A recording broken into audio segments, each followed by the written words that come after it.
എല്ലാവർക്കും നമസ്കാരം. It's me അലിൻസ്. നമ്മൾ ഇന്ന് സംസാരിക്കാൻ പോകുന്നത് ഹെൽത്ത് ഇൻഷുറൻസിലെ ക്ലെയിം റിജക്ഷനെ പറ്റിയാണ്.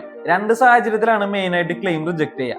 ഒന്ന് പ്രീ എക്സിസ്റ്റിംഗ് ഡിസീസ് കാരണം, അതായത് നമുക്ക് പോളിസി എടുക്കുന്നതിന് മുന്നുണ്ടായ അസുഖങ്ങൾക്ക് ഒരു 3 കൊല്ലം വെയിറ്റിംഗ് പീരീഡ് വരും. അപ്പൊ നമ്മൾ ആ അസുഖങ്ങൾക്ക് 3 കൊല്ലം വെയിറ്റിംഗ് പീരീഡിന് മുന്നായിട്ട് ക്ലെയിം ചെയ്ത് കഴിഞ്ഞാൽ ആ ക്ലെയിം റിജക്ട് ആവും. അതുപോലെ തന്നെ രണ്ടാമത്തേന്ന് പറയുന്നത് പല അസുഖങ്ങൾക്ക് നമുക്ക് 2 കൊല്ലം വെയിറ്റിംഗ് പീരീഡ് ഉണ്ടാവും. ആ അസുഖങ്ങൾക്കും നമ്മൾ ഈ 2 കൊല്ലത്തിനുള്ളിൽ ക്ലെയിം ചെയ്ത് കഴിഞ്ഞാൽ റിജക്ട് ആവും. അപ്പൊ നമ്മൾ പോളിസി എടുക്കുമ്പോൾ നമ്മുടെ പ്രീ എക്സിസ്റ്റിംഗ് ഡിസീസ് ഒക്കെ ഡിസ്ക്ലോസ് ചെയ്തിട്ട് വേണം നമ്മൾ പോളിസി എടുക്കാൻ. അല്ലെങ്കിൽ നമുക്ക് ക്ലെയിം ചെയ്യുന്ന സമയത്ത് ആണ് നമ്മൾ അത് ഡിസ്ക്ലോസ് ചെയ്യുന്നതെന്നുണ്ടെങ്കിൽ നമ്മുടെ ക്ലെയിം റിജക്ട് ചെയ്യാനായിട്ടുള്ള ഒരു സാധ്യതയുണ്ട്. അപ്പൊ ഈ രണ്ട് സാഹചര്യം നമ്മൾ ഒഴിവാക്കണം. ഒന്ന്, ഈ പറഞ്ഞ പ്രീ എക്സിസ്റ്റിംഗ് ഡിസീസ് നമ്മൾ ഡിസ്ക്ലോസ് ചെയ്തിട്ട് വേണം പോളിസി എടുക്കാൻ. അതുപോലെ തന്നെ അത് ആ വെയിറ്റിംഗ് പീരീഡിൽ ക്ലെയിം ചെയ്യാതിരിക്കുക. അതുപോലെ തന്നെ 2 കൊല്ലം വെയിറ്റിംഗ് പീരീഡ് ഉള്ള അസുഖങ്ങളും നമ്മൾ ആ കാലയളവിൽ ക്ലെയിം ചെയ്യാതിരിക്കുക. അത് ക്ലെയിം ചെയ്ത് കഴിഞ്ഞാലും നമുക്ക് റിജക്ഷൻ ആണ് സംഭവിക്കുക.